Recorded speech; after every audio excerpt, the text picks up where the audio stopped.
Hello, welcome. What are you drinking? We'll have a life in 16 ounces, please. Cheers. Welcome to Life in 16 Ounces, the show that raises a pint to the explorers, the adventure seekers, those wanting to break free from the norm, to fill their glasses with memorable experiences, and basically have a good time.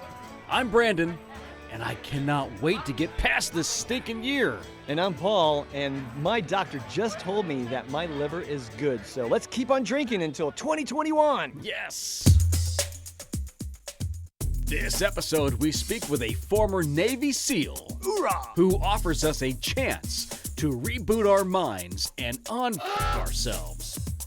It is 2020 after all, and we need all the help we can get. Next, we say stop to veterans committing suicide by talking to a brewer who has made a red, white, and blue beer.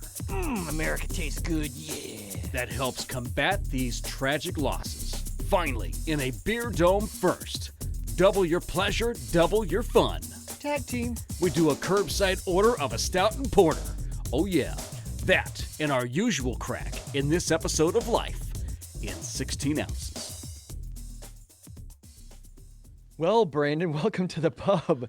Yeah, welcome to my pub. Yeah, I know, exactly. And I'm not there. I'm sorry. We had to go remote this time. Yeah. Due to unforeseen circumstances. What does that mean? All the listeners, what's happening? Oh yeah. Well, I think what that means is it gives us a chance to try some new technology to where. Absolutely. Yeah. You're the one that came up with it. So, what are we using? Oh well. Actually, we're looking at ourselves via Zoom. But we're not using Zoom. What is this? What is this thing? Zoom that you speak of? No, I'm just kidding. No, I'm sure we're all zoomed out at this point, right? All the meetings and stuff. The audio comes to you from CleanFeed, cleanfeed.net. Offers .com. No, this is .net. CleanFeed.net offers live audio in high definition with anyone in the world. Check them out for a free account at cleanfeed.net. The magic of the internet. Thank you, Al Gore. All right, hey, what are you drinking? Well, let's see. That's a good question. Because normally we would drink the same damn beer in our studios. And I saw through Zoom that you were drinking something dark. I'm drinking something a little lighter. Well, in color anyway. I have the incredible Hop Heroes from the New World Ales Brewery. I have a hazy double IPA that features Enigma and Mosaic hops. It is an 8.5% beer. And whoa. You haven't had a beer in a while, yeah, from what I understand. I've been a little under the weather, and so I put that on the shelf, and so I'm taking my time with this one. He has a black lung, Pop. Well, 8.5 is certainly a way to jump right back into the beer drinking game. I suppose. And so what do you have on your end? Well, you mentioned the dark beer. That's my second beer that I've had. This is, of course, my Beamish, which is a Irish stout that you can only get in Ireland. It's made out of Cork, which is the southeastern portion. Not the stuff that you throw darts at, but the actual place. Yeah, or put in wine bottles. Exactly. You know, and Heineken owns them, and of course is now put in a chokehold, unfortunately. But we cannot get this except for there. And even then, when we were traveling through Ireland, one or two places, right? We could barely find it there. Yeah. But it's gorgeous. It has these beautiful roasted, slight coffee, and even one of my brewer friends said a slight tobacco notes, and I was like, really? Okay, but it does. I did have the one that you put out, and it does finish rather smoothly. Yes, it's clean, very smooth, right? It's only 4.1%, so people look at it and they go, "Whoa, no, that's too." It's 4.1%. Relax, calm down, put your knickers back on. But the one I was drinking first to at least wet your whistle, squash a headache that I had. Yeah, was Drake's Foraging Racoon IPA. Never heard of this, but that's not. It's not Trash Panda. It's just Foraging Racoon. It comes with quite a story about you're camping and you smell some beer drinking next door, and you go next door and you grab a beer, and some raccoon's stolen everything from you. But some brewer at Drake's must have some sort of traumatic PTSD from camping. But this is a 7% India Pale Ale, and it has a mixture of the kind of the West Coast and New Wave, which is between a piney and a citrus. It has a little bit of an off aroma, but it has a really velvety mouthfeel. And I was sitting there, maybe about 10 minutes after I finished drinking, I was like, "Woo! I feel warm and a little dizzy." So That's clearly, exactly how I want you. Yeah, exactly. You raped me. All right, Yes. let's talk a little bit about news. Ooh. Hit it. We have featured these guys in the past. Matter of fact, just recently, Anchor Brewing, and we did this last year as well. We talked about their Christmas, and I'm not talking Happy Holidays. I'm talking boom, Merry Christmas, Happy New Year. Anchor Brewing. This is their Christmas ale. It appears that this is their 46th year that they've been making this darn thing. Ooh. And one thing that I'm sure you're going to touch on is that every year it's just a tiny bit different.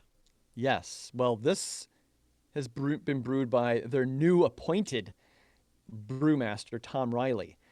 And he's saying that this sucker contains it's the highest ABV at 7%. So, of course, it does contain pretty much all the iconic winter stuff that you would get in a typical winter warmer ale. And we don't know because it's top secret. We're going to do a comparison because you still have some? I have one from 2020, and I actually kept one from last year. Oh, okay. So you have the new and the Yep. year back. So we'll have to kind of do a side-by-side comparison. So yeah, this is pretty, and I didn't know this too, but there's the label and the box that it comes in, the 6-pack. It's a hand-drawn label, and in this case, the trees that are on it, it comes from the Sequoias National Park. They're called the Three Graces, and I'm like, all right, more about the national park again, seriously. But but yeah, the recipe has never been shared. You can't go and you can probably get some sort of palate guru ninja that can pick apart this thing to a certain degree. But yeah, pretty neat. Thought that was cool. And we had a listener say, why did they change it? I mean, everybody loves the beer, and I'm like, well, every year it gets changed. It's something different. That's just the way it goes, and they keep it probably within a certain window. All right. So obviously it's November, approaching the end of the year. Thank gosh. Ooh. And I will tell you this, all these lists are coming out. Okay. And they're very strange, obviously, because it's the whole pandemic. But here's a quick rundown. Best in Beer, Brewers Pick 5 Favorites of 2020. This is from craftbeerandbrewing.com. You know this one, and I'm not going to go over all of them because honestly, there's for our listeners across the nation, I'm sure this is gonna touch on a couple things. Russian River Pliny for president. Okay, we talked about them, and this is somebody all the way in Virginia mentioning how great this is because it's based off of a classic, but they double dry hopped this bad boy. There's places called the Perennial Artisan Ales. Yeah. They have a Mama, Maman. I'm going to pronounce it Mama. Maman. It's a Stout. Green Bench Chronicles as a Kells Pills, or Keller Pills. Where are they out of? They are out of, I have no idea. It doesn't mention it. Okay. But just what I'm saying is these are brewers who know what the hell they're talking about, and of course they're going to pick stuff. It's like any person that's trained in a particular craft. They're going to go for stuff that we've never even heard of or ever tried, and it truly shows that some of this stuff is out there, and there's beautiful beers across the nation. Well, we just need to get in an RV and just go straight across the USA. And you know what? That might be the premise of of the show that we're about to sign with one of the networks we can't talk about. No, yeah, I wish. Not happening yet. Well, the RV, and I would love to see a GPS line created by the RV and how squiggly it is as it goes across the It country. would be insane. All right, so odd breed, wild ales, past and future. See stuff that you've never even heard of, but this stuff is clearly notified or spotted by people who know what's going on. Faction Brewing. Now, this one I do know because I Yes. just had it just the other day. It's the Penske File Pale Ale, and it was quite delish, although it was old considering the canned-on date. But it was one of those things like, how much can they slam into this bad boy and still get this beautiful, beautiful taste? So that's one of the things that I thought was interesting. And there was also the best in beer Reader's Choice bars around the world. And I was like, around the world? Well, this is going to be a long-ass list. But they don't really mention anything beyond the nation. Well, is there anything that's within Well, stone's, no, again, stone's throw to us, or then again, hey, I'm trying to give love to everybody Okay, in, well. in the country, not just California, but California doesn't show up for maybe number 6, ooh, okay. and then after that doesn't show up until number 15. But Falling Rock Tap House out of Denver, Church Key out of D.C., Monk's Cafe out of Philadelphia, Hopcat, Tornado Yard House, which I think those last 3 seem to be probably franchise. And they're all going to welcome us with open arms, right? For the shout out. I don't like Yard House, honestly. It's too expensive. A lot of beers there, but they need to bring those prices down. Do it, and then I'll come back. Some stuff out of Portland, Maine, Novara Res, the Brick Store Pub in Georgia. So Flying Saucer, again, probably another franchise. And then Armsby Abbey, which sounds amazing, out of Worcester, Massachusetts. Yeah, and then we get to other things that, again, the list is out there on beerandbrewing.com. The one that comes up with California is number 15, the Glendale Tap. And then from my old stomping ground back in Baltimore, Maryland, Max's Tap House. So pretty cool stuff. Well, excellent. One of the few things I wanted to bring up is Kveik. Kveik, yes. Kveik is this crazy, I don't want to say new, but it's a yeast. And it's being discovered quickly and by a lot of brewers. On the homebrew side, Kveik is phenomenal just because it doesn't necessarily impart a lot of character to your beer. It provides a clean finish, but it doesn't add. In other words, if you buy a London ale yeast, or if you buy an Edinburgh yeast, if you buy an Irish ale yeast, it's going to impart those particular strains and add to that style of a beer. You don't do an American pale ale with an Irish ale yeast. So are you saying that this one has no characteristics? Yeah, exactly. Well, I think that's still to be determined. At least that's what I've been talking to my brewer friends. But what really drives it home is this thing is built for heat and quickness. So you can buy this, you can add it to almost any beer, and you're gonna look at some like machine gun bubbling out of your airlocks, and this sucker's gonna be like, put me outside of a kegerator or a keezer or any type of fermentation control in the hottest day of the summer in Modesto, and I'm gonna be like, I love it. It could be 80, 90 degrees, and this thing's like out of the airlock, and it's done in 4 or 5 days.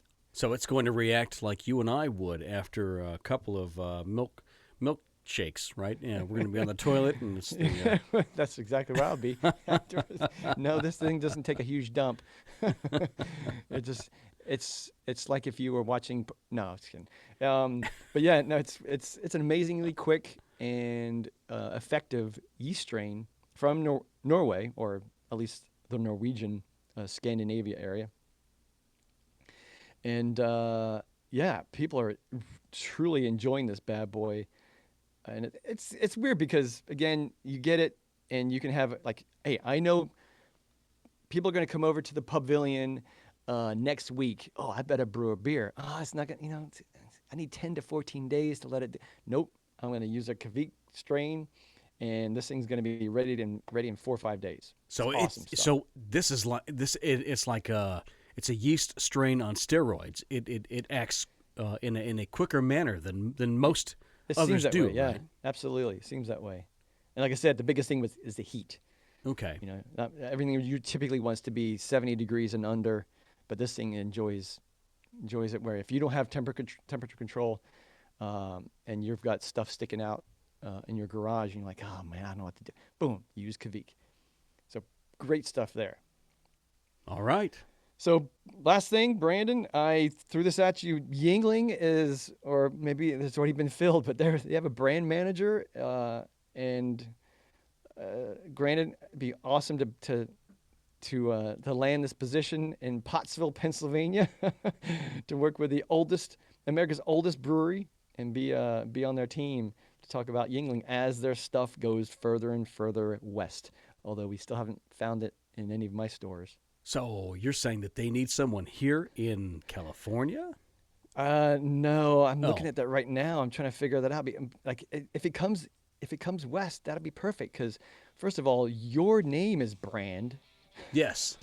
And and I've been to Pottsville, Pennsylvania. So Wonder Twin Powers activate. We could be Ace and Gary. Oh, perfect. Anyway. All right, buddy. Well, that's the news I have for you for November.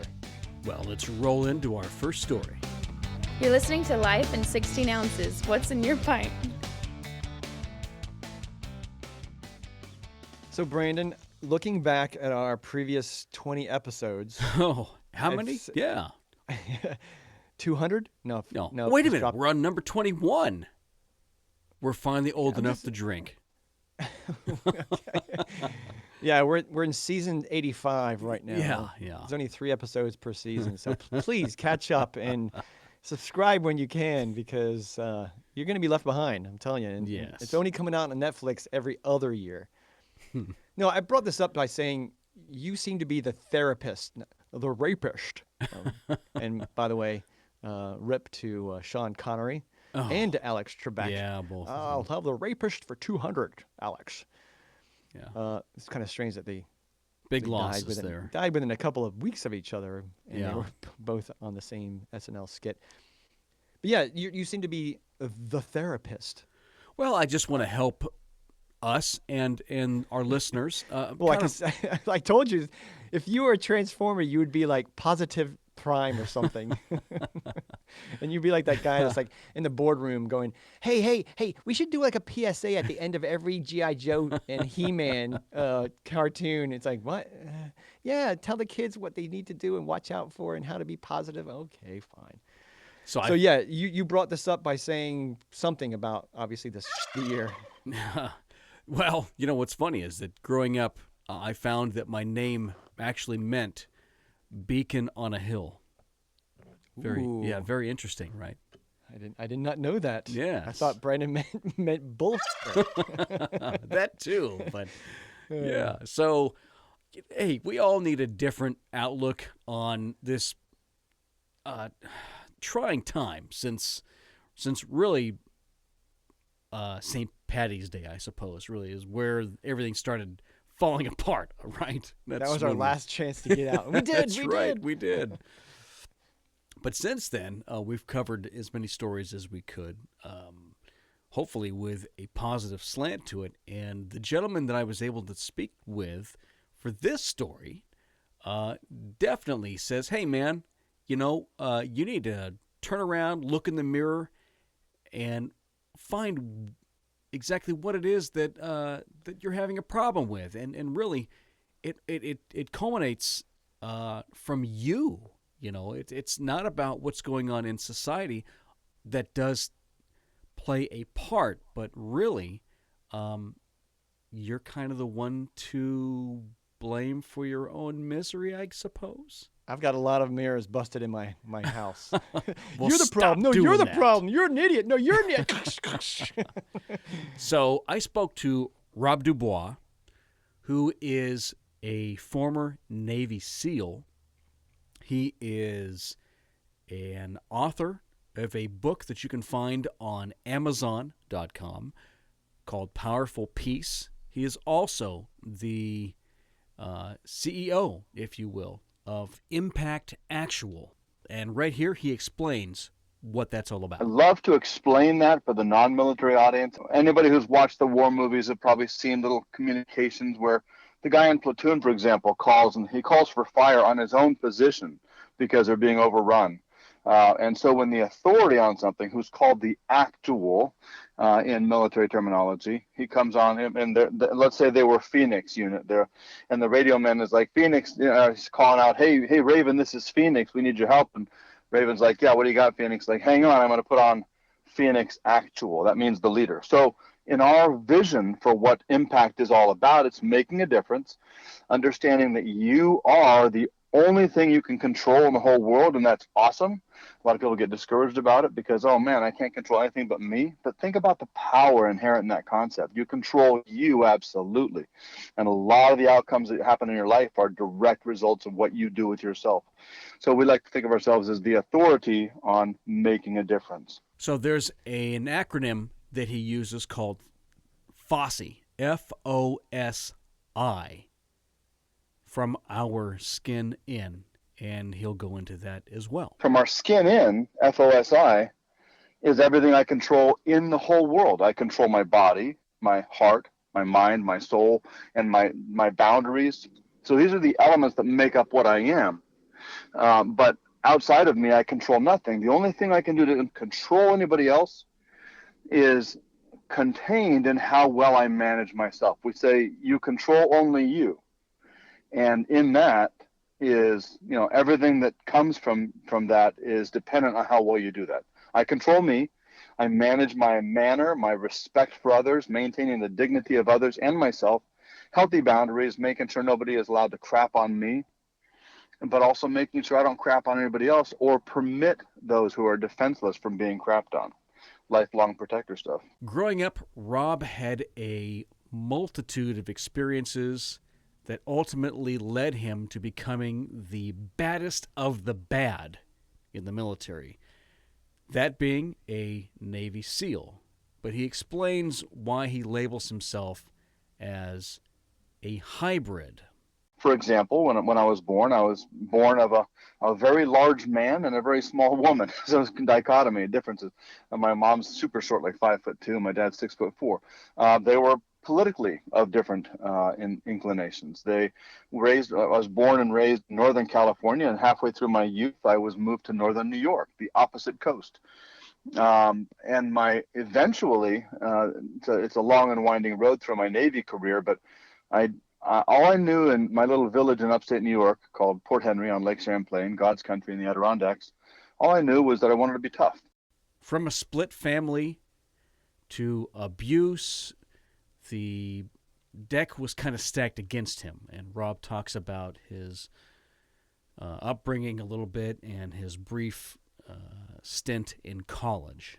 I'd planned on being a veterinarian, so I was working my way through Latin classes and advanced courses in high school to go to Cornell eventually and be a vet, that kind of a vet. But I hated chem and calc when I got to school, so I majored in partying. And that led to me leaving the school with a 1.2 GPA. I was actually thrilled when I heard about that because it was the Animal House cum. And I was like, hey, I'm in good company if I'm like Animal House. He did graduate, though, however, with a 4-year degree in 2018. He says it only took him 34 years. Sweet. So there's still hope for us, Tell right? you, man, those Navy SEALs are determined. Oh, determined. man. Mission accomplished. He was busy, yeah. No, he went back home and he tried his luck as a rock star, which was also a dead end for him. Brett Michaels? He was trying to give David Lee Roth a run for his money, but Bozy bop. yeah, Titty bop. at the time, he didn't have the chops at the time. He says. So, guess where he ended up? skydiving with, no, I don't know. No, close. No, A clown. not really. No, a clown school. That's where I need to go. Right in the recruiter's office. And guess what his first question was? How do I become a Navy SEAL? Pretty much. By the way, the military runs in his family. My father was an Army linguist. This goes back to the hybridization thing. My dad was a Chinese linguist, or a Chai-ling, for NSA within the Army during Vietnam. So Rob had a really high aptitude for languages, and the Navy wanted to play let's make a deal. I think we've all been there in the recruiter's office, right, where we thought we were going to sign up for one thing, and possibly it was, well, we could use you for this. So I signed real fast, and I found out you can't be a SEAL if you're a linguist in the Navy. It's called a non-source rating. It's not permissive. So I was like, well, I've been violated. I've been betrayed. They told me I could do both, and of course, recruiters will sometimes say whatever they got to say. Now I'm in the Navy. I'm in a good contract to become a Russian linguist for NSA as a CT, or cryptologic technician, and the third letter is I for interpretive, which means linguists. In the Army, it's a 98 Golf. And I said, oh man, I want to be a SEAL.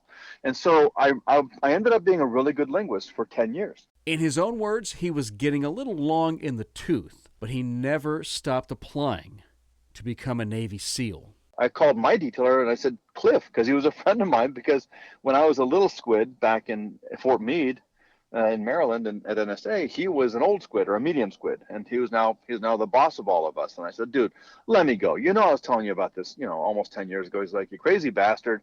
Go ahead and try it. We'll get you back anyway when you fail.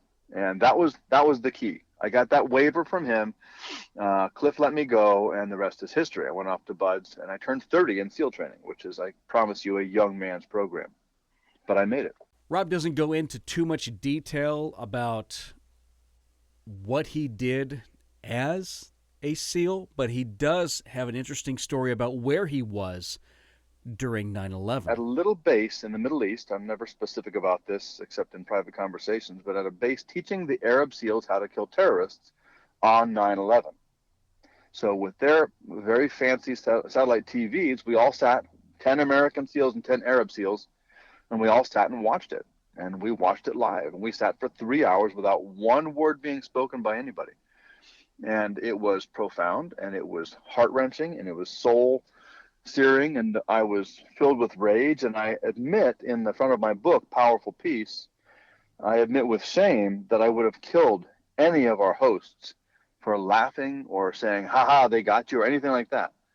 But nobody did that. I mean, again, hosts, these are like friends of mine. I've been with these guys for weeks. I've been hanging out, training side by side, and, Arab men, American men, Christians and Muslims, and all the things, all the mix that we were there, we're still just SEALs. We had great conversations, great friendships, smoked the shisha pipes, hang out, eating hummus, and doing some really good training. So this thing happens. We all experience it together, and now we all know we're going to war. So we Americans went back to our barracks rooms after that and started packing. We went off and began to do the war thing. Just kind of on a side note, Rob does talk about where the hate comes from. If you hate the Republicans right now, if you hate the Democrats right now, if you hate the blacks, if you hate the whites, whatever you hate right now, there's some pain connected to that. All the bias, all the bigotry, all the grievances are tangled up. And that's why I try to address, hey, let's break this thing down. Let's attack the problem, not the personality. And that's another thing I've learned through my sobriety, almost 30 years, by God's grace of not killing myself with booze. It has taught me a lot of very important lessons about managing myself and realizing that I am the source of the peace and the hostility around me. I am the source of my outcomes, of what happens, and the good things and the bad things that happen to me. Almost all of it comes directly from my choices. Here's a little bit more on Rob's book, Powerful Peace. Powerful Peace is a series of anecdotes, basically.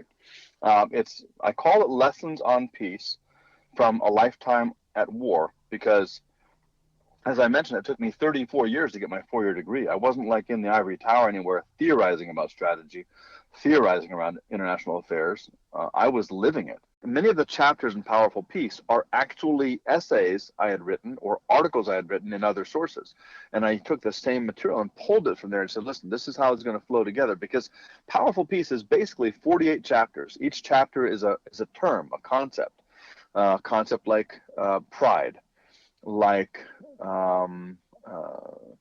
bigotry is one. But there's two kinds of bigotry I identify in two separate chapters. One is conscious bigotry, like when you know you hate that group, and unconscious bigotry is the other kind that I talk about, which I compared to spiders in your mind. You don't know they crawled in there, but they got in there because of what you heard in your environment. You know, part of your, again, the experiences shape us. And so in that story, I often will indict myself. My own failings are some of my favorite teaching material, because if I can acknowledge and say, yeah, dude, I have this flaw, I have this failing, I really dropped the ball on this thing over here, then that can help people realize it's okay. A, it's okay to say your flaws, because that's part of the growth process. And B, oh, I got that too. Maybe it's not so bad. I was hiding it, but now I can acknowledge it and start to work on it and let it go. All right, so we've talked about the book. We've talked about his background as a Navy SEAL. What was next? Well, he wanted to go ahead and to change hearts and minds and souls with Impact Actual. I began coaching by accident in a couple of years after I retired. And I say by accident because I never set out to do it. I never planned on becoming a life coach. I only dislike that term because it's so stigmatized. It's a very powerful, very important function, very important thing we can do for people. Just like, you know, Michael Phelps has a coach and Tiger Woods has a coach and so forth. The best of the best still benefit from coaches. A coach who cannot do what you do. Like I've coached there's a movie star one of these days. I won't name him right now, but I've been working with this amazing guy. I love him. He's really cool. He's eclectic. He's an unusual person. You know him from a dozen movies and shows you've seen, but I won't name him now. But I love working with folks, and he is a guy who can use my help to keep refining himself, keep rising. You know, even Tony Robbins has to refer to mentors and say, how do I take the next level, boss? You know, so life coaching itself is very important. But what we do is we reframed it to make it not so sound so fluffy and, you know, squishy, like, oh, a life coach, what do you do? I tell people how to live.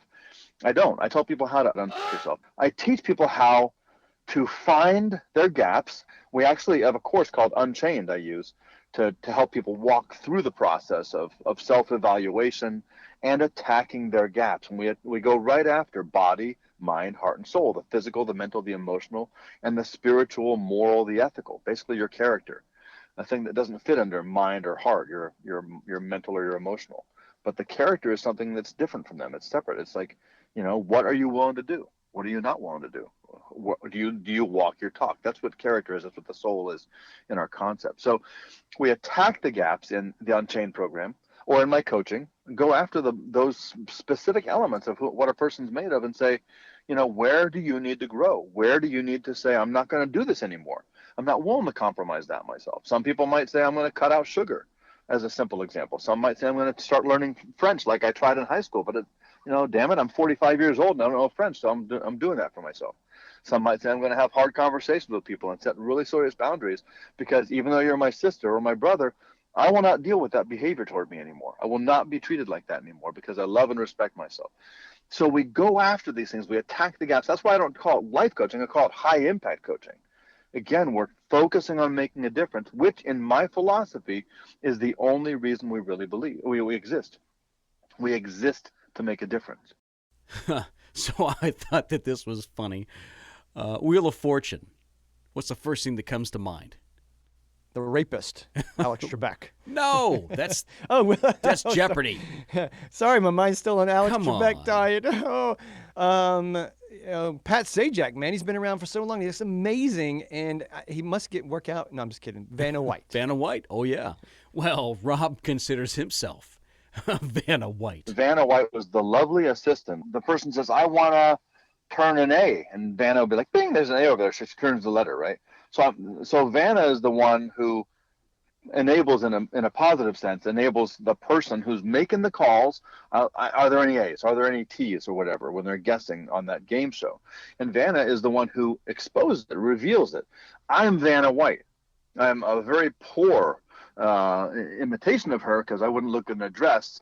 But Vanna, her function, I'm the helper to a person who's my coaching client, because that person has got to own it. That person has got to be the master of his or her soul and that course of their life and say, I'm going to make these changes, but I can't see what to do.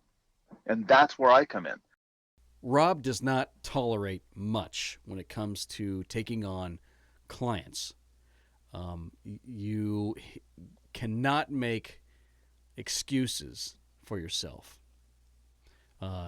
Basically, you're the only one who has put yourself in the position that you're in at this point. You can blame no one but yourself. And he goes on to talk about that. When I am approached for a prospect, for a coaching client, I will say, listen, dude or dudette, I will not tolerate blaming to me or anybody else. I will not tolerate excuse making, because it's absolutely fatal to your growth as a human being, as a badass. I have a phrase I love, badass reborn. We got a website for that. And so we're going to, well, not a website, but a domain. So we're going to unpack that at some point for the badasses out there, the badass reborn, because, and I don't mean a Navy SEAL, I don't mean biceps and tattoos. I mean a badass, a fearless person. Granted, we all have fear, but a person who's bold enough to step forward and say, I'm going to do this in my life because I must give more. I don't teach people to feel good. I don't teach people to feel really rocky rolly good about themselves. Again, when you give abundantly, it feels good. The reward is in that for the self and the self-esteem. But the purpose is to give. The purpose is to make a difference, aka impact. The impact actual, to be the authority on making a difference. So I tell people from day one, and I listen and I watch and I look for excuse making, and I'll say, who's your biggest problem? You know, and if they say, well, it's my wife, that's okay, cool. Next, you know, this dude's not going to be my client. I will refer him to somebody that can help him and help him pull his head out of his ass and stop blaming his wife for his problems. But I will not take him on as a client, because I demand of myself that I only put my energy and time, which is very limited, into people who can gain from it. Here is a great analogy that I think I've seen before online. He talks about it again with red ants versus black ants. Check this out. A field biologist, somebody wrote this meme and showed red ants and black ants, and they're hanging out and they're wrestling, they're fighting.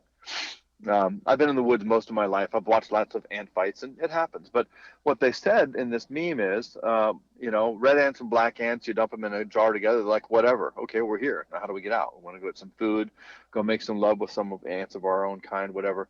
But they don't fight. But if you shake the jar, then they'll fight until only one is left alive. And so the question is, in America, with all this division and all the stress and strife, who's shaking the jar and why? Because we have lived very, very well together with all different colors and all different faiths and all different persuasions, with exceptions, of course. We've had some really lousy bigotry in our country. But generally speaking, this beautiful experiment, this melting pot of America, why, after more than 2 centuries, are we suddenly looking at the differences and saying, oh, they're so bad? The differences are not bad. The differences are just different. Good and bad are not relative to whether your skin is dark or light, not relative to whether you like boys or like girls. It's good and bad are based on how you conduct yourself as a human being. How do you demand dignity and respect for all people around you, whether you like them or dislike them, whether you agree with them or not? Because America was founded on the concept of respectful disagreement and finding consensus and governing ourselves. And we're being destroyed by being convinced irresponsibly, like little boys and girls instead of men and women, that we can be divided this way. We're participating in the division, and it's terrible. Fox News and MSNBC have got us at each other's throats. They're paid to get excitement. They're paid by soap companies who want to sell soap, and the most eyeballs you get on the screen means the more people will see the soap commercial and buy more soap. We've got to take back our country from the division that we, in many cases ourselves, are advancing. At one point in our history, or many points in our history, we were strong enough and good enough as Americans to realize it's good to have somebody with a different opinion. So I can debate.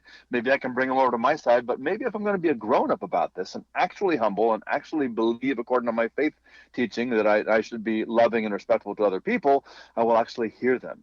And if I hear them, I could have my own opinion changed and adjusted and improved because it's a compelling narrative, a compelling argument. So these are things we've lost: civil discourse, dignity, respect for people.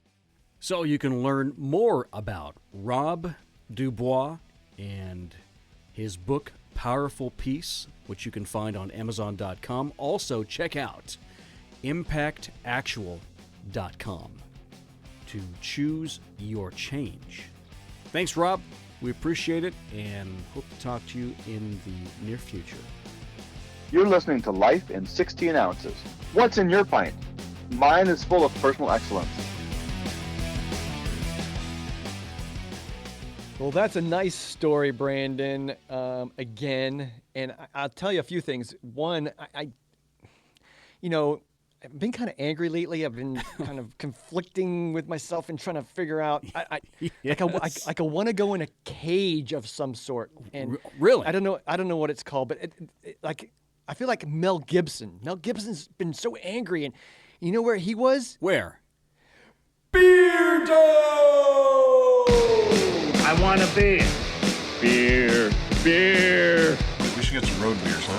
Yeah. Hell yeah, we should get some road beers. No alcohol? This place sucks. I can't take this much longer. I gotta have a beer. Brilliant. Before we dive into our final story in a few minutes, that wonderful sound you heard means it is time to feature our 2020 head-to-head beer game called Beardo! For November, we have picked a bit of a tag team situation here with a porter and a stout. And since we're, I guess, remote, the default falls to Brandon's pub. So you can do the honors, sir. Ladies and gentlemen, this is the show's main event. In this corner, my beer from the Brewing School of Firestone Walker, hailing out of Paso Robles, California, weighing in at 5.5% and wearing a brown label with the Firestone Walker logo. It's their Chocolate Cherry Stout, limited edition. And followed closely by his Master of Disaster partner, Samuel Smith, out of Yorkshire, England, weighing in at 5% and wearing a red, gold, and tan label. It's the famous Taddy Porter. And in this corner, my beer from the Brewing School of the Brewery, hailing out of Placentia, California, weighing in at 11.3% with no IBUs to speak of, and wearing what appears to be a maple syrup dripping down the can with maple leaves all about. It's their Imperial Stout Vermont Sticky Maple. And here comes the doom and gloom partner, not to be outdone, from the Brewing School of Founders, hailing out of Grand Rapids, Michigan, weighing in at 6.5% with 45 IBUs, and wearing extremely dark, old label with some pale-ass base. It's their Founders Porter. All right. I'm kind of depressed, but here are the rules. The beer must be a porter or a stout, and kept as close to that style as possible. In this case, it can be an imperial. It can be a whatever, barrel-aged, because that's how porters and stouts are done. AV percentage.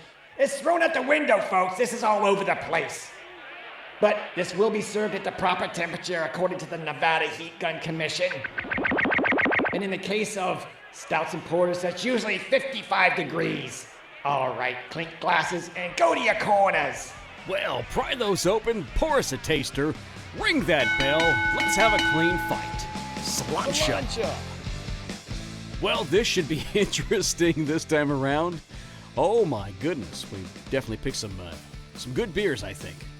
But hey, let's continue talking to some interesting people. Yes, before the, I think, 28 ABV percent, it says, let's roll into our last story. All right. Hey, Paul. Yes? I got your 6. You do? Good. Well, I'm looking behind you right now. All you're going to see is white sound barriers because I'm in my insane asylum studio. Yes, what's you behind are. my 6? No, I get it. I know what you're saying, and that's a term that the military personnel use for "you got my back." Yes, and I appreciate that.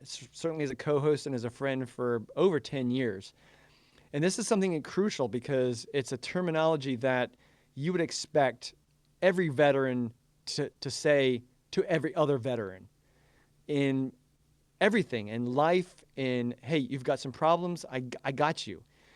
And even more so if you've deployed with the person, if you ever spent any time in the trenches with that person, and it's critical. So with that in mind, I was given this story by my mom, who lives in Ellicott City, Maryland. Really? By the way, Brandon, yeah. And by the way, what has your mother done for our show? Well, I think right now she's probably baking some persimmon cookies. Okay, that might help with our alcohol content. Yeah, I think it would. we need to basically soak up some of the alcohol ABV. Perfect. Okay, so clearly both our mothers are doing something, and we would like to say that they're maybe our top fans. Yeah. If our mothers are listening to the show, so should you, and pass it on to your mothers. Thanks, Mom. Yeah, but it was Veterans Day, and this story came up where there's a brewer, Brandon Miller, or AKA Milhouse. Milhouse? Yes. So I will throw this in here. He says that pretty much from ages ago, and yes, it's connected to the Milhouse character from The Simpsons, that exactly, he's had, well, that's the other guy, but he's had this look with his, well, in the military, they call them BCGs, right? Birth control glasses. Yeah. If you have any type of vision impairment and you go into the military, into the basic training, they give you these BCGs, and which became birth control glasses. They're these ugly, gigantic, framed glasses, and they look like basically Milhouse from The Simpsons, and that's how he got the nickname Milhouse. And he's more than happy to go with Milhouse as his nickname, I guess, his nomiker, whatever it's called. Sure. Yeah. So I had the chance, the pleasure, if you will, to call Milhouse, who is the lead brewer / beekeeper at Manor Hill Brewing Company. Where is this located? He explains a little bit, but I'll throw this out there. It's located on a 54-acre working farm in Ellicott City, which is just outside of the Baltimore City area. This is actually where I grew up. We moved there in 1990. So I'm pretty familiar with the area. However, I've never been to Manor Hill Brewing. So I looked up what's going on, and these it's a family-owned farm. They do obviously everything that you could possibly think of with one of those farms that connects with people. It's not just a farm that you just see from the distance. No, they have produce. They have a farm. They have a produce stand. He's a beekeeper, so he's starting to introduce hives and more than likely incorporating honey into his ingredients. They have tons of Angus beef. Again, Brandon / Milhouse will go over that, but it's a beautiful location. It's out there, and certainly in COVID land, it provides that amazing scenic nature connection that a lot of people are probably desperate for, searching for in this time of being stuck at home. So I looked up Brandon and Manor Hill, and of course the what he was doing, which was the focus of this story, is he brewed a beer using ingredients that were, like we said in the beginning, America, yeah, and they were red, white, and blue. Now, we've talked about these guys. We've talked about ingredients in the past, and it's something that I think a lot of listeners kind of go, well, I really want to know how brewers come up with this stuff. In his case, he's going to explain where he came from, his entrance into the military, and his first light bulb moment when it came to craft brewing. I'm a Marine Corps veteran. I was in the Marines for 4 years, 1992 to 1996. In my time I went overseas. I was in Okinawa, Japan, Korea, Somalia, and I ended up my last year being stationed in Camp Pendleton. And there in 95, 96, craft brewing was really taking off. So the pizza ports were around. Stone, Rogue was making a huge push. And of course, everybody's favorite Sierra Nevada was that kind of changing beer of, well, beer can really have, flavor to it and everything like that. So that really kind of stuck with me after I EAS'd and came back to the East Coast. The craft brewing around in Maryland wasn't too popular, or it was popular. It just didn't have a really big foothold. So Milhouse goes on to say that he's been with his wife for 25 years, I think married 21 years. He has 2 daughters. I think they're exiting high school now. And he briefly talks about when he was in California, he came across a bunch of different styles that he sort of took back to Maryland and said, you know what, out in California, they're doing these styles. But what's interesting, he kind of, again, hinges on the lager aspect. Again, the beer that he makes that we're going to talk about here in the future is lager based. But here he is talking about his first beer and how it was connected to his father. So the first beer I ever had, my dad was a Schlitz man. So it works out perfect that American style lagers, American adjunct lagers are like ingrained in my DNA. Now, Milhouse talks about brew clubs, and I said, hold on a second, because we've talked to many people before who have this natural ability, like to go, you know what, I like beer, and then I got a kit, and all of a sudden I'm a lead brewer, and it's just like, wait a minute, did you skip a bunch of steps? Because how the hell do these people that we keep on talking about have this magical ability to brew the best beer in the world, and all of a sudden because I'm telling you, this is what Brandon wants. He wants me to be, he's like, why are you so lame? I can't wait. Why are you not all of a sudden, creating a brewery like these people that we keep on interviewing? So Brandon / Milhouse, he came from a brew club, and he mentions it, called Crabs. And in Maryland is for crabs. Crabs, in this case, stands for, if you didn't hear it, Chesapeake Real Ale Brewers Society. The real ale is crucial in this situation because he and I discussed a little bit about the beers, the true beers that come from the UK. Brandon and I have mentioned this before. Timothy Taylor's. There's I think a camera, which is like a committee, a group that talks about real ales, what we would consider where the true essence of beer comes from. And there's a group that goes around and makes sure that you're brewing it properly, you're pouring it properly. When you go into a pub and there's a camera certified sticker on the outside, you go in there, you're guaranteed to get a beautiful pint of poured real ale. So here's a really cool story about how he was working his way up from, nothing to basically being the president of his home brew club, the Crabs, and saying, you know what, we're going to start doing this because he was tired of bad beer every month. So here's his story.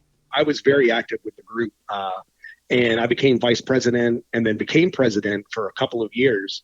And it got to a point where nobody wanted to take over. And I pretty much, the only reason I stopped being president is because I couldn't do it anymore because I got a job professionally brewing, and I was kind of like, I can't promise making all the meetings.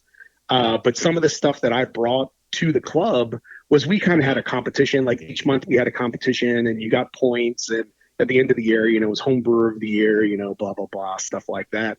But I brought in a contest where here in Baltimore, there's Oliver Brewing Company. They're right down there near Camden Yards where the Orioles play. And Steve Jones was their head brewer, and he's British, and he made and makes some of the best English ales you've ever had. So you'd go in there and he had a pub ale, he had an English mild, and he had this best bitter that I could not drink enough of. Low gravity, on cask, you can see through it. Just one of the best beers that I remember drinking at that time. And I became friends with Steve because I wanted to get, and he used Ringwood yeast.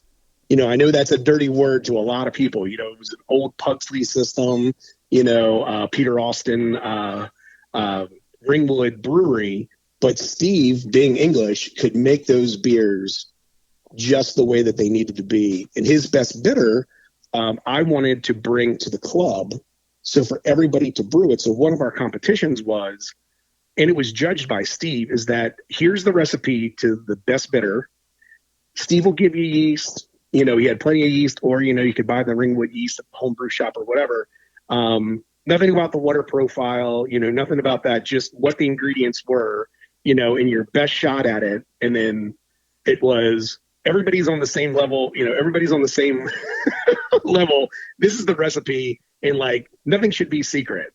I will tell you guys, I'm tired of drinking bad beer every week that, every month that we got together. It was my goal to get rid of the tight-lipped, the tight-lipped people so that we could actually drink really, really good beer together. And, my friend Trevor Rose was the president after me, and year by year, it just got better and better. So back to how Brandon took that, his love, his passion for brewing, kind of like almost what I'm doing, but according to Brandon, I'm not doing it enough. No, you need to certainly step it up. Exactly. I need to learn more from Milhouse. Well, trust me, if I was in Ellicott City, I'd probably be his right-hand man. Jeez. So this is interesting, too, because he connected with a Baltimore brewing company called DuClaw. Again, the crab connection. If you've never been to Maryland, folks, you could probably get in California a really fancy restaurant and get a crab-style meal or a Maryland-style crab cake, because that's what they do. That's what Maryland does. They're known for their crabs, gorgeous, beautiful blue crabs. When are we going? I'm getting. I've invited your ass to you never leave Modesto. Shut the hell up. Your ass is in an RV, and we're gonna be like, what? Hey Lloyd, the Rocky Mountains don't look so rocky. All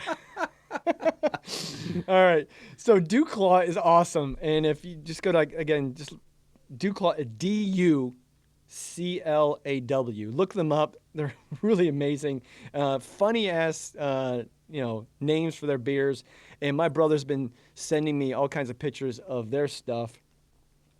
So here's his story about connecting with BrewClaw and their owner/brewer, I believe, and how he kind of got into this, because it kind of connects with what Brandon was doing a couple of years back, which is, from the get-go, you clean beer, you clean kegs, you clean stuff, and that's 90% of a lot of the brewing process is you sanitize, you clean, and if you can do that, that's a huge lift off of the brewers to to-do list? Homebrewed for probably about 7 or 8 years and got deep into the brewing community, and had a lot of friends that were working for breweries. One in particular, Jim Wagner, who worked for DuBois Brewing Company in Baltimore.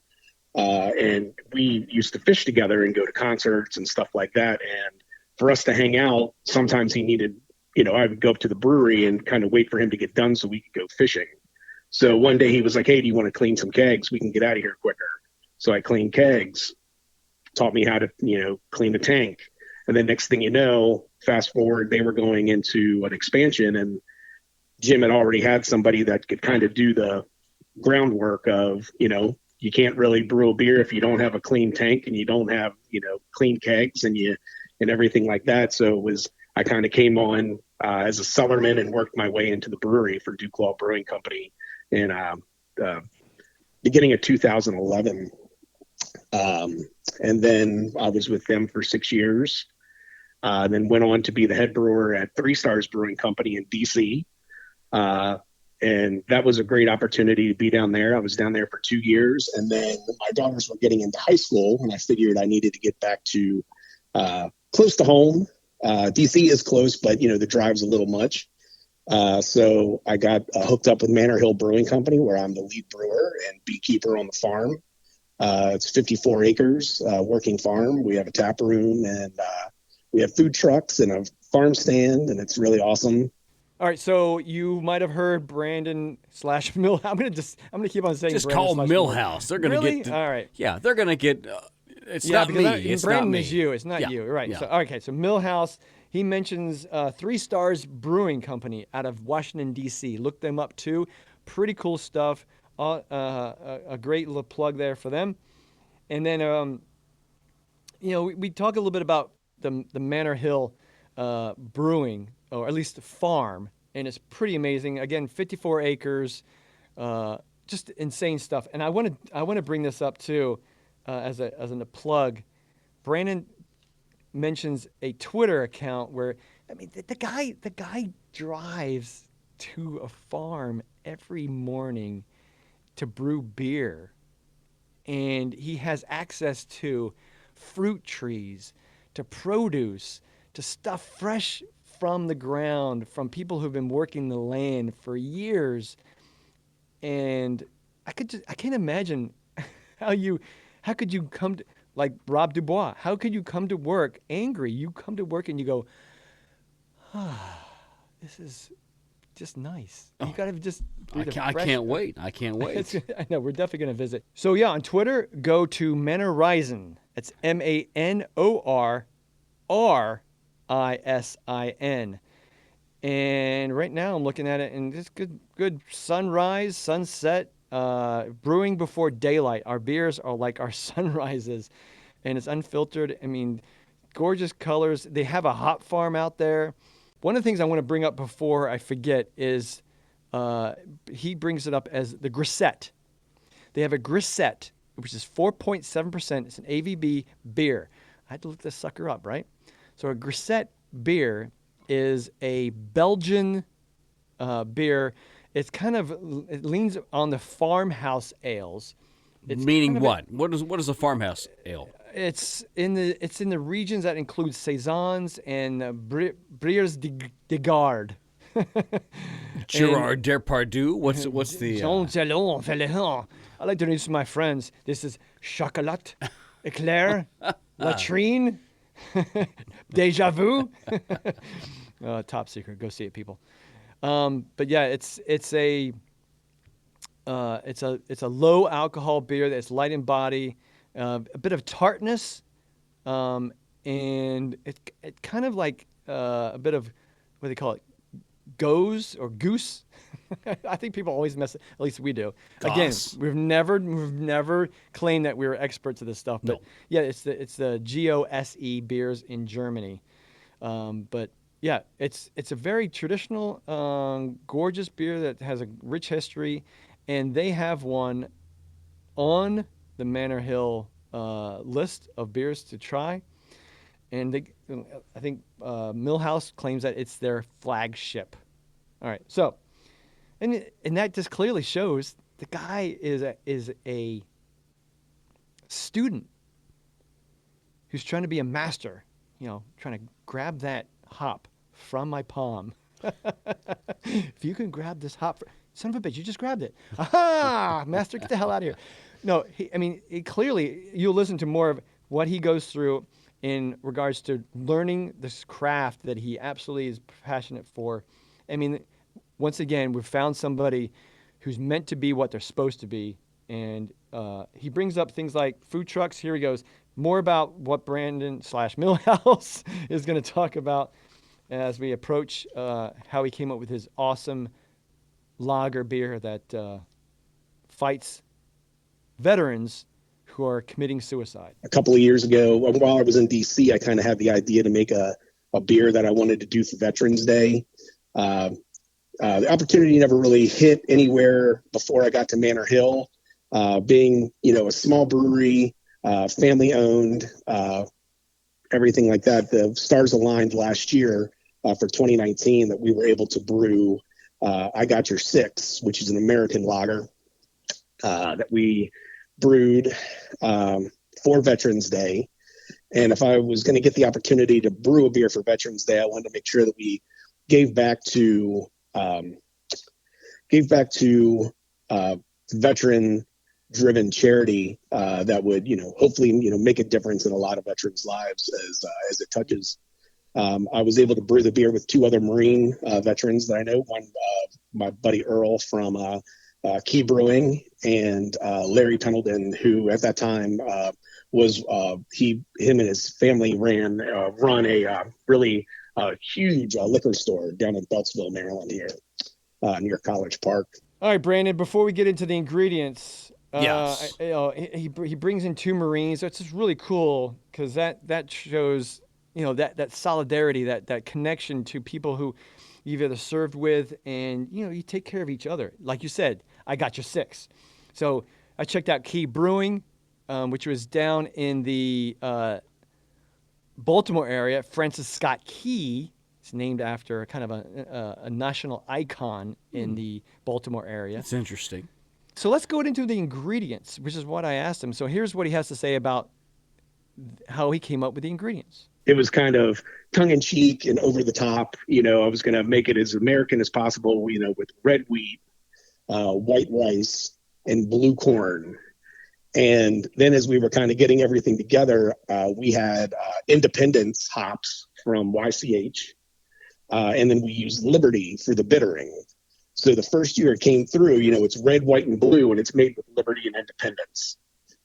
So it was kind of like really fun to make that beer and kind of have those ideas. But then the serious part of it was we wanted to be able to give the proceeds to Stop Soldier Suicide. So the red basically is the body of the beer, the white, the dryness, the blue, the crispness of the beer, and then you add in the hops with the Liberty, which is the bittering hop, and the Independence, which is kind of a de-bittering. So it's kind of I'm guessing it kind of it makes everything kind of a it's weird, right? I mean, because Right? I was like, really, you can't just make a America beer out of stuff that sounds like America. Sure. I mean, it has to have the right notes and stuff, but in this case, it works.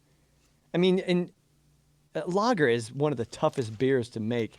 Not so much for a commercial brewer, and certainly on the East Coast, they have those cold temperatures so they can control the fermentation temperature and keep it that way for quite a few weeks in regards to a lager.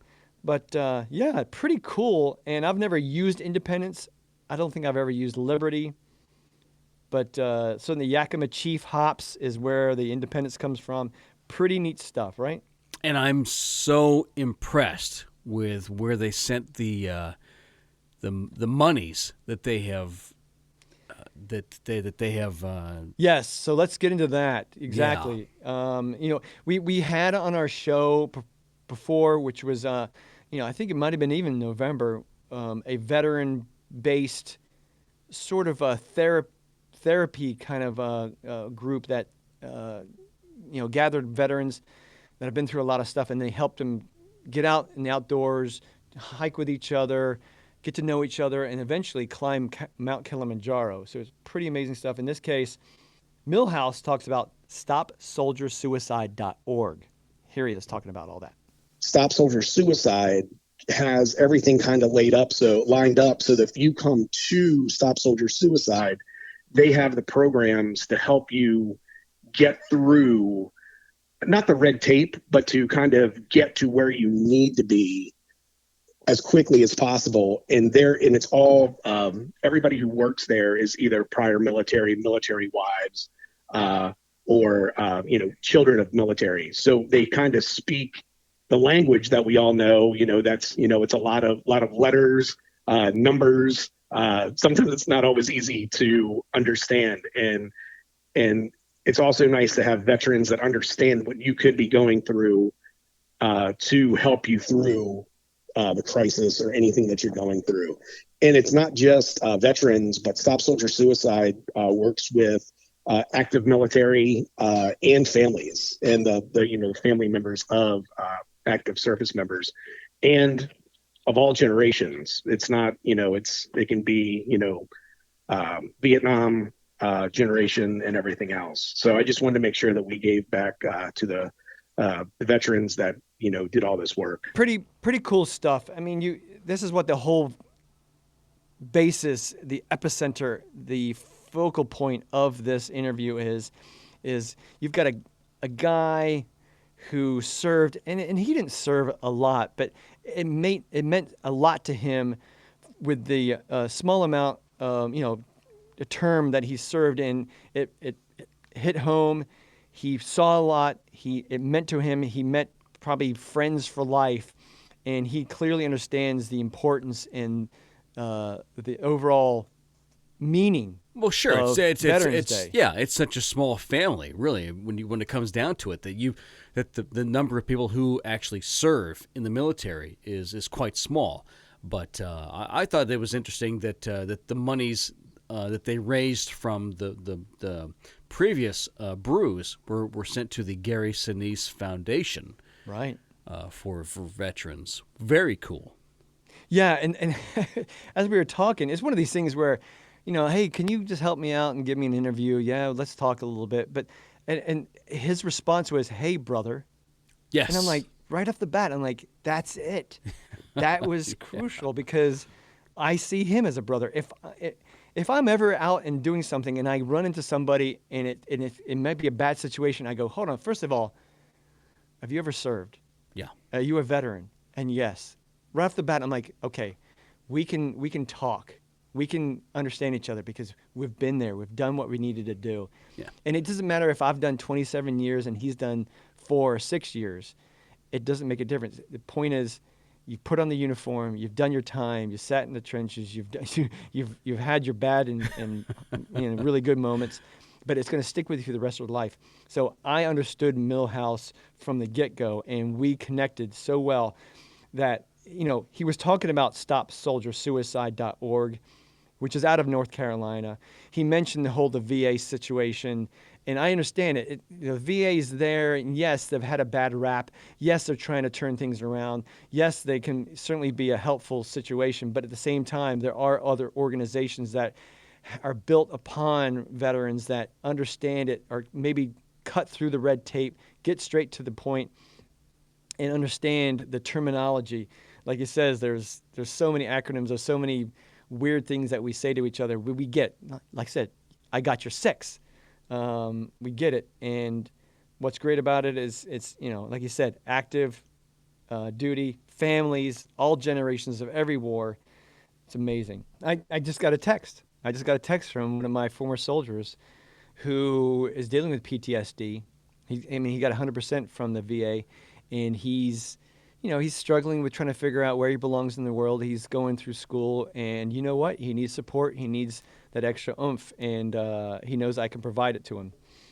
To go back to the ingredients, obviously, because this is life in 16 ounces. Yeah, it's pretty amazing how he came up with the blue corn portion, and like you mentioned, the whole Liberty Independence. The Veterans Blend, which he talks about in regards to the Falconer's Flight, we ran into this with the Colonel. Yes, at we did. Ease Brewing Yes. in Sacramento.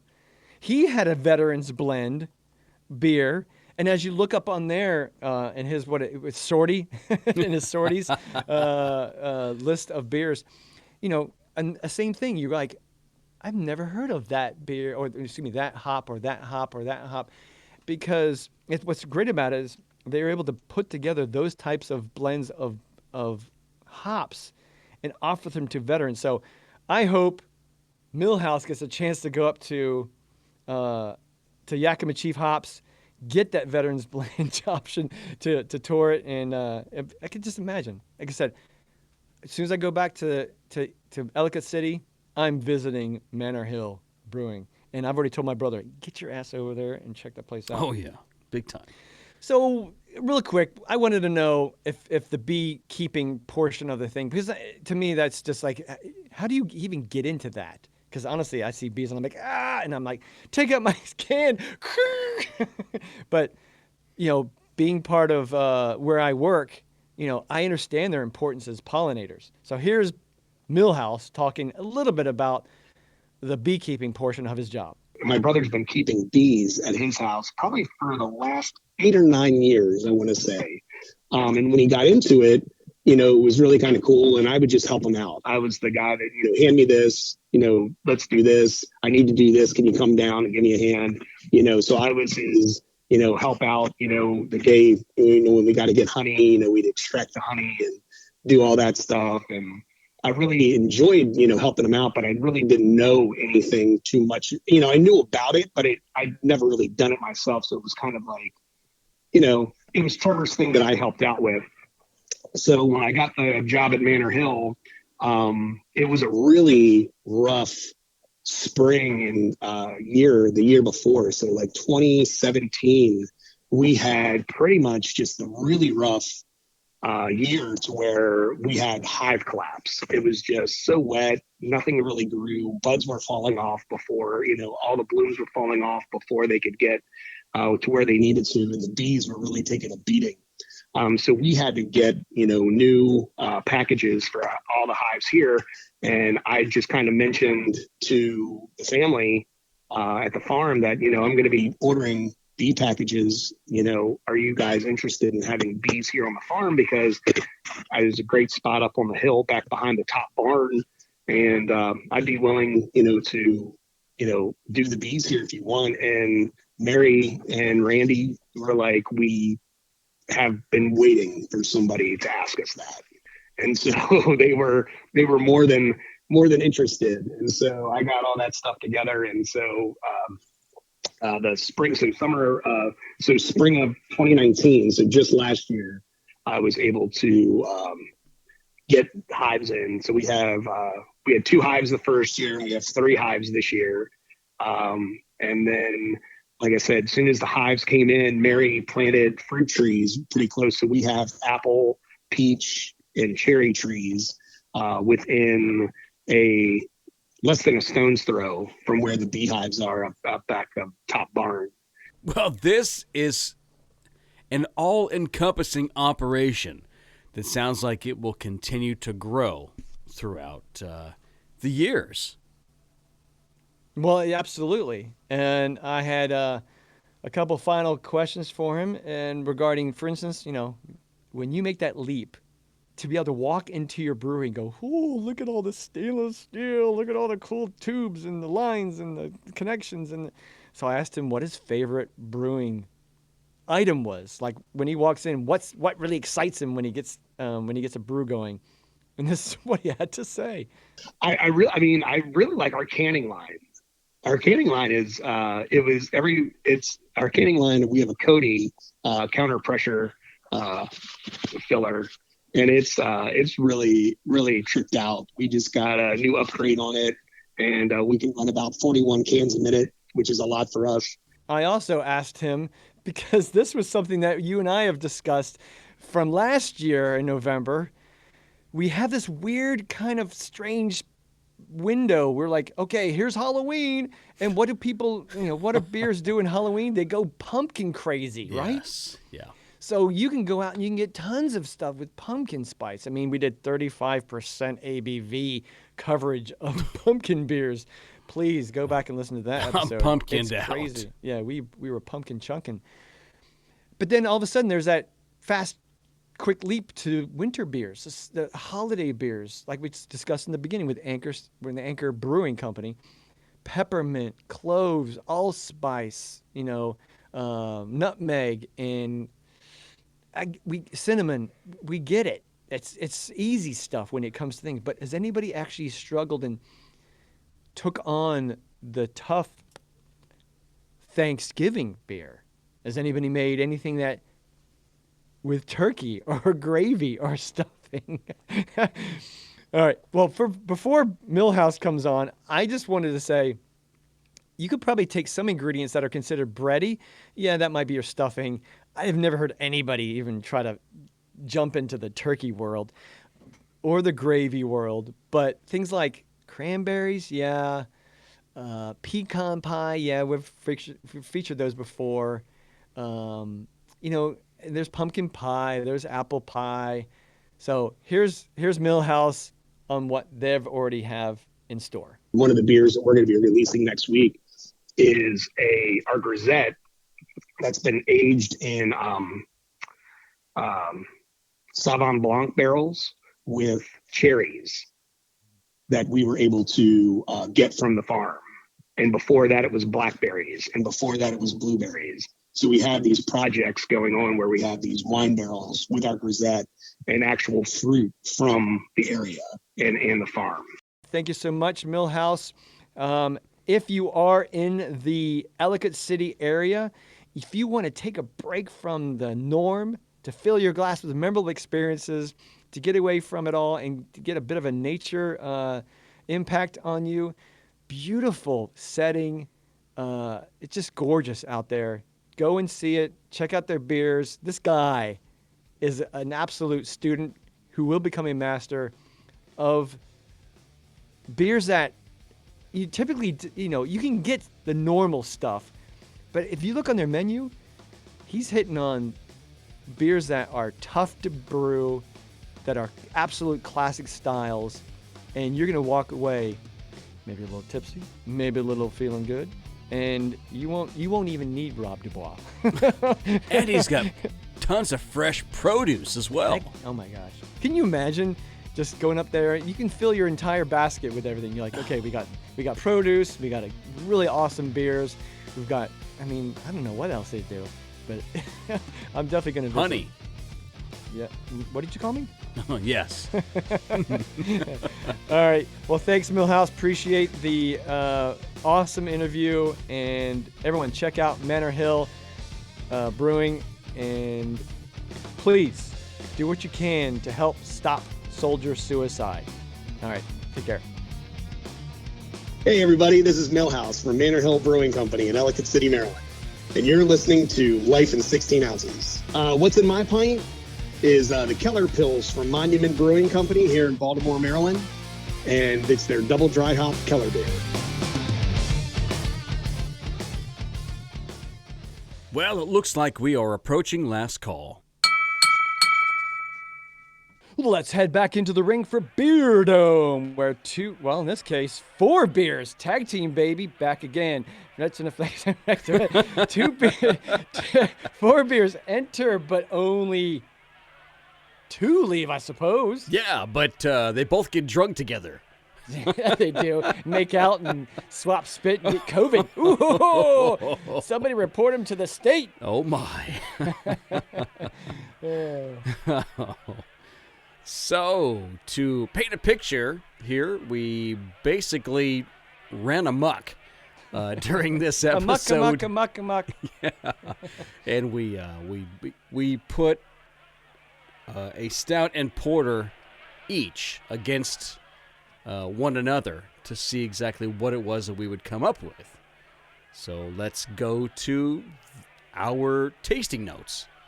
Yep. We've hydrated and we've written down our ratings from 1 to 5, and we're gonna find out what beers take it on the chin and go down to the mat. Oh. The winner will make it into the champions bracket and return Ooh, next month. Oh my The god. end of the year, thank gosh, for our ultimate beer drinking game, which is also known as a long day and night of drinking. We're gonna totally be prepared with some IV.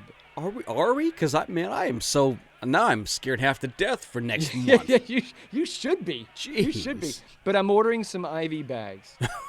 Okay, good. Yeah, we're gonna be doing the next show while we're sitting in gurneys. Gonna be some EMTs next to us. Oh yeah. Yeah. Some medical people. All right. All right. Well, let's start with aroma. I got a lot of room in my studio right I'm now. sure you do. Wish you were here. Yeah. So on my Let's do the stouts first. Let's do the stouts. okay, all right. We'll do the stouts. So for aroma on my stout, the Firestone chocolate cherry, I gave it a 2, and maybe I can't smell or taste that well. Yeah, you're kind of in a situation where you just came over a little sickness, and so you're probably your taste buds and your nasal issues are kind of. Yeah.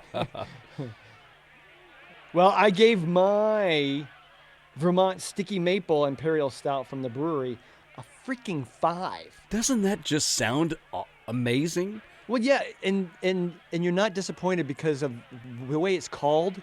You get that. You smell it, and it's like, whoa! You're getting maple sweetness, and there's a bit of a heat. It's almost like a jalapeno kind of thing that touches your nostrils, and you're like, woo! Kind of almost a danger sign. All right. Well, but you know what? Danger's my middle name. So flavor is next, and I gave it a 3. So kind of right down the aisle, middle of the road. Yeah. I gave it a 4. Mine was, it was rich immediately. There's a sense of alcohol in there. You don't even have to know that to even know that this sucker is going to come in at 11.3%. But there's a syrupy kind of that really you got to be prepared for. This is one of those beers that you're in you have to be the right setting, the right mind frame, the right time of to the evening or day. I honestly, I don't think you should be drinking this any earlier than 5 o'clock before it gets. Probably not. Dark. And then, of course, the maple comes through. Well, good. Well, I'll say that the cherry on this stout, of the chocolate cherry, I kind of thought it was minimal, and okay. I got more of a rush of a malt flavor and leather. Yeah, because I was about to ask you, because a lot of people are keen on the whole cherry thing. I particularly hate cherry, but some people just adore that so much that they're like, unless it has that cherry backness, then it's pointless. So you're saying it is there. But it's minimal though. Okay. It's not like if you went to, and I'm not a fan of chocolate covered cherries, but if you went to C's Candy, that's kind of the creme de la creme of that kind of stuff, right? Okay. But I guess I don't know. Moving on to the mouthfeel. Boy, I gave mine a 2. Again, I don't think that I can taste that well. So you're saying that maybe your numbers could go up 1 or a half? They probably could, yeah. All right. Mine, I gave it a 4. I mean, this was velvety. It went in the throat, and it felt like it just flatlined, which in a good way. Flatlined from the start with a bang, and just never dropped off, never lingered. Never just decelerated. It lingered really well in the mouth. Oh, okay, all right. That's what she said. Sorry. And I just want to say that my overall thing is, I think you really have to serve these at the right temperature. If you do any less or any more, and the less part, I think you'd be okay to have it a little bit cooler, but any more, I think you're going to lose some of that potency. So definitely be cognizant of the temperature that you serve at. And then I think we've said this many, many, many times, is these certain beers are crucial to sip and pair with something. Pair with dessert, pair with beautiful grill or beef and things like that. So yeah, just and maybe do that's yourself a favor and pair them right. Yeah, and maybe that's what's missing. I had pancakes. Maybe that's why I love this, because I had pancakes too, and I had maple syrup. So hell, this is perfect. Wow, there it is. There you go. No, because then, I could have said I had a chimichanga or some sort of. I had tofu and salad before I had my sticky maple. All right. Don't do it. All right. Let's move on, bro, to the next one. Yeah. The porters. So moving on to the porters. I just want to say this. So we looked up the difference between stouts and porters. It's a kind of and you can do the same thing, and you might get the same results we did. It's a very minimal difference. So porters are roughly 300 years earlier in the historical books of creation. Stouts came earlier. And stouts are more alcohol driven. They're beefier. They're just there's a lot more going on, and they're kind of driven towards the coffee side. You're using stouts or porters. The stouts. You're using more of the coffee malts, the dark roasted malts, but today's day and age, I mean, there's so much stuff that brewers are putting into stouts.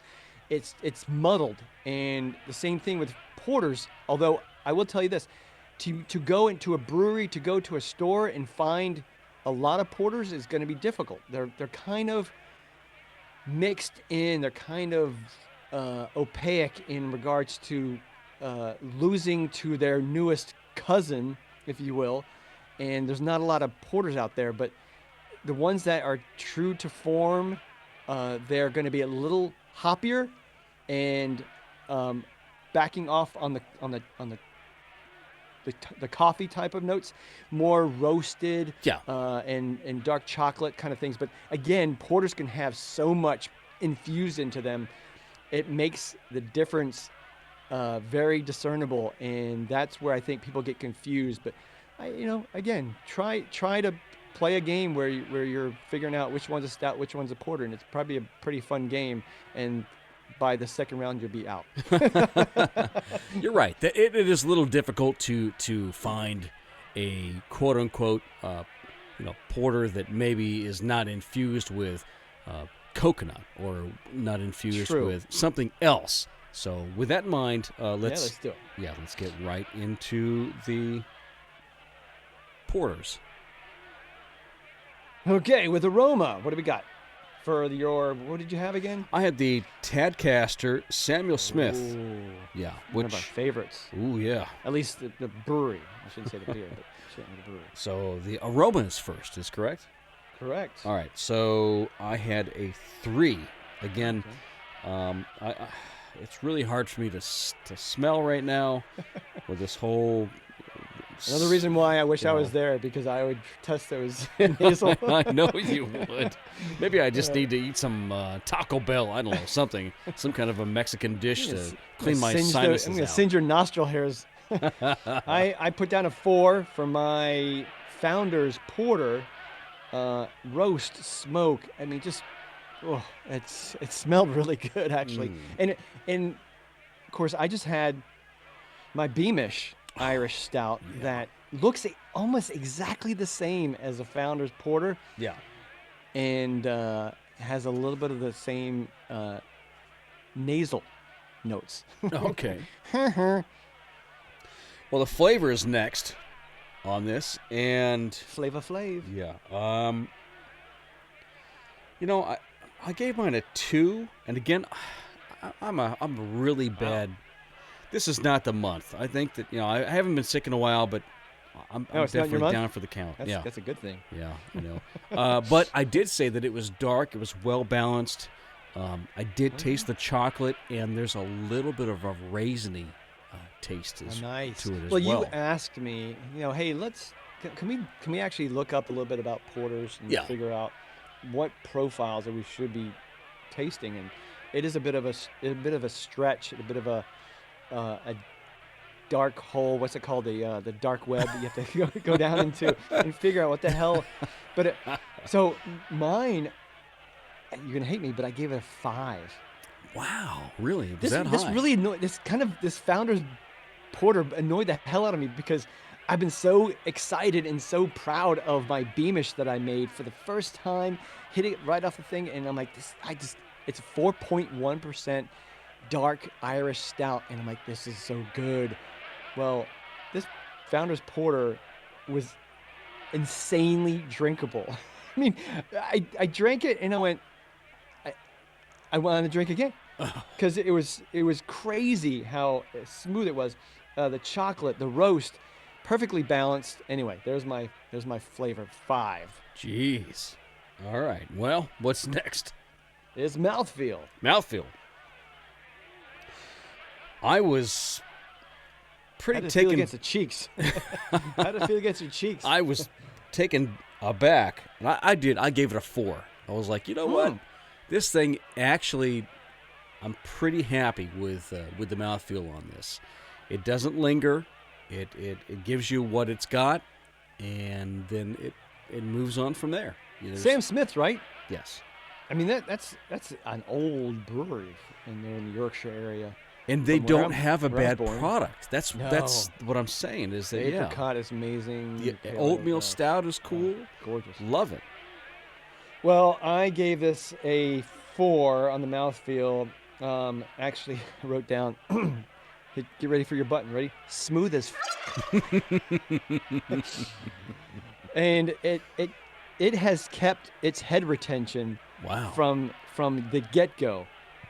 And I will tell you this, by the way, my stout and my porter were both canned or packaged, if you will, in July. Oh. So we're looking at about 5 months off.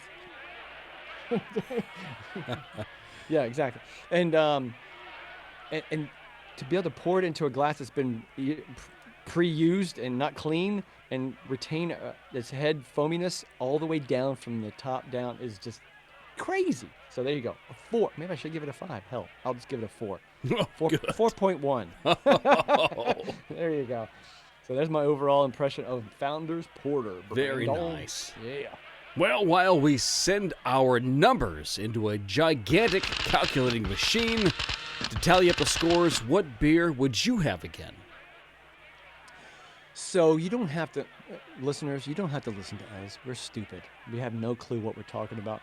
I did give this the Stout, which is from the brewery. I've been there before with my wife down in Southern California. They make ridiculous beers that are aged with this and that and the other, and it's very experimental in sours. Beautiful jobs down there. I gave her a taste, and she's like, "Whoa, this is a lot," and it's super sweet. And yeah, I get it. So she wasn't. There's something on the back end. She said. So I would say, I would not be happy getting a 4-pack or a hell of a 6-pack of the Vermont Sticky Maple, but one would pretty much make me happy, and a bunch of others by just a sampler, again, around the right setting with the right food. Now, on the other hand, Founder's Porter, this might be a must-have every time as soon as it rains here in California, which is just a couple of weeks ago, and clearly in mid-November. That's when I think bring out the porters and the darker beers, and I'm ready to enjoy some maltiness, chocolate, roasted, whatever. And Founder's Porter, boom, fits that bill. Well, perfect. What about you? Oh, well, like, I'm not tasting any of this. Yeah, basically, yeah. It's going to have to be a different month for me to take these into consideration. Get over your sickness, because next month, man, I'm telling you, we're gonna be going to town on this. I'm gonna beat the hell out of your taste buds. Brandon, before we even continue, I want to give the listeners a bit of a caveat. This is odd because normally we're together in a studio and we're tasting each other's beer. At this point, we've just tried the beer that we chose. Yeah. And yes, it would have been amazing if Brandon could have found a Founder's Porter and a Brewery's Vermont Sticky Maple. Boy, That's I not tried. possible. I tried. Same thing. He has an extremely cool specialty store in his area. I could not find the same beers. So with that in mind, we just simply tried ourselves, but we're going to add the beeradvocate.com numbers, the top rating of each beer to our number as we go give you the final numbers. Ooh, to see who, so who is the that winner going to, how many points are we going to give ourselves? Like a 1 or a 2 if we have a higher rating on such? Yeah, I think so. Yeah, I think it's going to be, it's going to be like, I think beeradvocate.com gives you like, I think out of 100, and we're going to add that to our numbers. It's just going to be a crazy outlandish number, but at the same time, it's still going to differentiate between who is bringing what to the table. Okay, so if you have a higher score than I do, you can give yourself 1 point, and that's how we'll do for the porter and for the stout. So I will tell you that beeradvocate.com gave the chocolate cherry stout an 85. So chocolate cherry stout from Firestone Walker. Yes, an 85. So what was your score for your stout on Beer Advocate? You want to do this right now on the radio? Oh, excuse me, on the podcast. Okay, ready? Yeah. My stout got a 93. Holy moly! Destroyed yours. Then I guess you get an extra point. That's all I get from that. From a 93 to an 85, I get 1 point. Okay, cool. Yep. +1. That's what you get. This is like the election. It's fixed. +1. All right, so on my Taddy Porter, bring it. What do you got? BeerAdvocate.com gave me a 93. Oh. Yes. Which is what considered, is like excellent or outstanding or something? At least, yes. Okay. All right, you ready? Yep. Founder's Porter on beeradvocate.com gets a 95. Son of a nutcracker. All right, which is so world class. Wow. So you get a +1 for your stout and a +1 for your porter. Stingy son of a bitch. For a world class beer, you should give me a 1.5. All right. Well, Brandon, here we go. And here come the final scores in a sealed envelope. Well, head-to-head, we find that the Tadcaster, Samuel Smith, ended up with 9 points versus your porter with 13 points. Ooh, okay, all right. 13 versus 9, got it. 13 versus 9, and then on to the stouts. I had given mine 7, which is a little low, obviously. Oh, yeah, wow. But you had given yours a 13 as well. So, combining all of those numbers, it looks as though that the winner of Beer Dome is Paul's frickin' tag team. My Stout and Porter tag team. Yes. So that makes the breweries Vermont Sticky Maple Imperial Stout and Founder's Porter the winner of November's Beer Dome fight. Yes. All right, guys. Forget Twister, folks, and play this game at your next party or brewery visit. Patent pending board game, all rights reserved, legal speak, blah, blah, blah. We will see you. All right, to learn more about these 4 beers, you can find more by going to the brewery. Now that's BRUERY.com. You can also go to foundersbrewery.com. You can also go to Samuel Smith's brewery.co.uk and firestonebeer.com.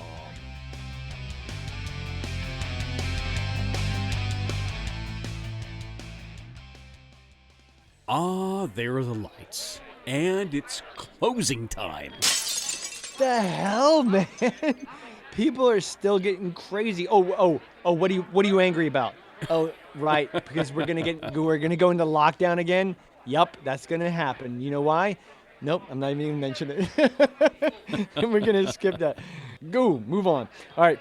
We hope you have enjoyed the show. Yes, tell your friends and support us by visiting lifein16ounces.com. That's OZ.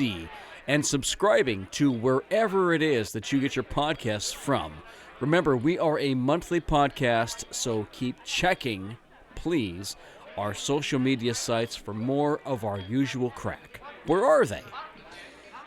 Well, they're all linked at the bottom of our website. Yes. Hashtag people, we use Life in 16 Ounces OZ. And what's in your pint? Our email is lifein16ounces@gmail.com. Seriously, suggest a show idea and pitch a story, which is like what my mom did versus what Brandon's mom didn't do. Your mom is so awesome.